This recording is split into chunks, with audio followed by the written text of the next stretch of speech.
Hello everyone समस्त तो जानी यही वर्षर ओडिशा रही विभिन्न प्रकार गवर्नमेंट एवं प्राइवेट नर्सिंग कॉलेज गुड़िक बीएससी नर्सिंग कोर्स रे एडमिशन करने जुलाई 20 रे एक common BSc nursing admission entrance exam all over Odisha रो विभिन्न डिस्ट्रिक्ट रे थिबा सेंटर गुड़िक होगापाई जाऊँगी।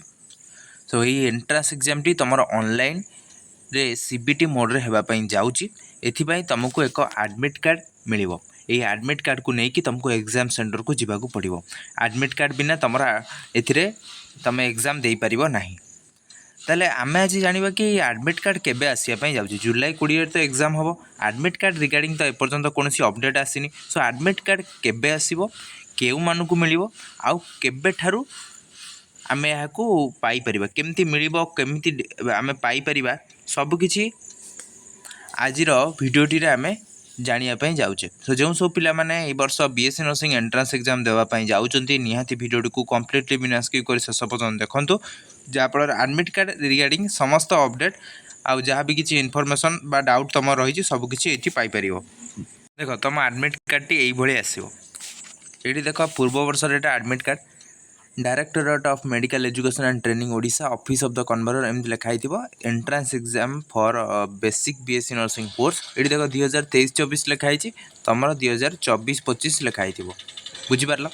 आउ एडमिट कार्ड ये आप्लिकेंट डिटेल्स लिखाई जमीक तुम लॉगिन आईडी कौन हम ना तुम जहाँ भी एप्लिकेशन नंबर थी से तुम लॉगिन आईडी।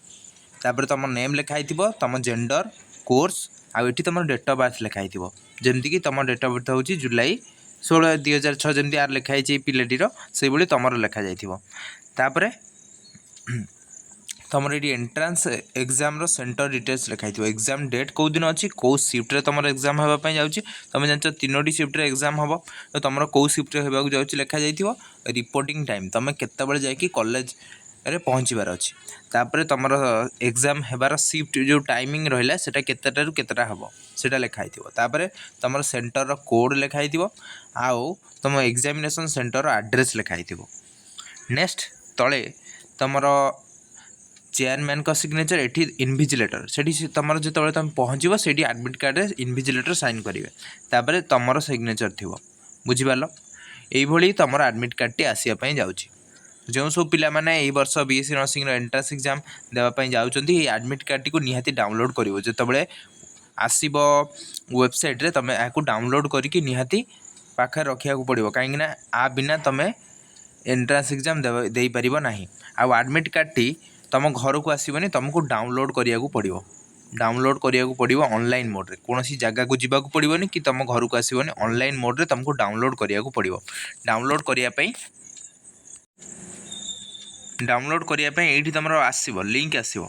बर्तमान सुधा तो किसी लिंक आसनी, तुम लिंक आसिले तुम ये डाउनलोड कर। देख तुम एंट्रांस एग्जाम अच्छी 20 तारीख। सो 20 तारीख 7 दिन पूर्व तुम 7 ରୁ 10 दिन पूर्व तुम एडमिट कार्ड टी आसो। माने 20 तारीख जब तुम एंट्रांस एग्जाम होची माने तुम एक्सपेक्ट कर कि तुम 13 तारीख ରୁ 15 तारीख भितर एडमिट कार्ड आसीज। एडमिट कार्ड आसीगले मुझे कहीदेवी केमती तुमको डाउनलोड करिया पड़ो। से लिंक आसो, से लिंक रे जहाँ भी डिटेल्स थी सब डिटेल्स को सबमिट कर तुम admit card T PDF format रे डाउनलोड हो तार तुम प्रिंट आउट काढ़ी एग्जाम दिन नहीं कि बुझीपार। ता सहित से किसी एडवाइजरी नोटिस थी से गुड़िक जो आसो एडमिट कार्ड मुझे कहीदेवी बुझीपार। बर्तमान सुधा तो कौन एडमिट कार्ड रिगार्डिंग अपडेट आसनी, जो आसो मुझे कहीदेवी। आ गोटे कथा मन रख, जो मानकर डॉक्यूमेंट वेरिफिकेशन प्रोसेस बर्तमान सुधा चली डॉक्यूमेंट वेरिफिकेशन प्रोसेस सरीनी तो सेमती भावियोनी कि मोर तो डॉक्यूमेंट एपर्यंत नॉट वेरीफाइड शो कर कौन एग्जाम दे पारि, सेमती किसी ना। नॉट वेरीफाइड शो कर कौन अच्छी तुम बर्तमान सुधा भी डॉक्यूमेंट वेरिफिकेशन प्रोसेस चलती। डॉक्यूमेंट वेरिफिकेशन प्रोसेस सरीनी। डॉक्यूमेंट वेरिफिकेशन प्रोसेस सरला जाकि तुम जाकि देखो कि तुम जब वेरीफाइड है ताल रिजेक्ट हो जाए बुझीपार। बर्तमान सुधा चली देख ये नोटिस रे भी लिखाई से जमा व्यस्त होनी तुम भी डॉक्यूमेंट वेरिफिकेशन हो। देख ये एडमिट कार्ड केवल वेरीफाइड होता डॉक्यूमेंट वेरीफाइड होता स्टूडेंट मानक ही मिल। जो मानकर रिजेक्ट हो जाए कि वेरीफाइड होनी से एडमिट कार्ड आसब ना। तो सेटा मन रख समस्ते समस्ते चैनल को सब्सक्राइब करके ऑल नोटिफिकेशन बेल आइकन को क्लिक करके रखी था जहाँ जितेबाला जहाँ भी किसी तुम एंट्रांस एग्जाम रिगार्डिंग अपडेट आसो कि तुम जहाँ भी किसी डीएमईटी ओडिशा तरफ एडमिशन काउंसलिंग रिगार्डिंग जहाँ भी तुम से मैंने अपडेट जनइबे तार सर्वप्रथम वीडियो तुम आम चैनल माध्यम पाइपर और टेलीग्राम चैनल जो जॉइन हो निहाती जॉइन हो इंपोर्टेंट सिलेक्टिव एमसीक्यूज गुड़िक प्रोवाइड कर समस्ते जाकि पढ़ी पार।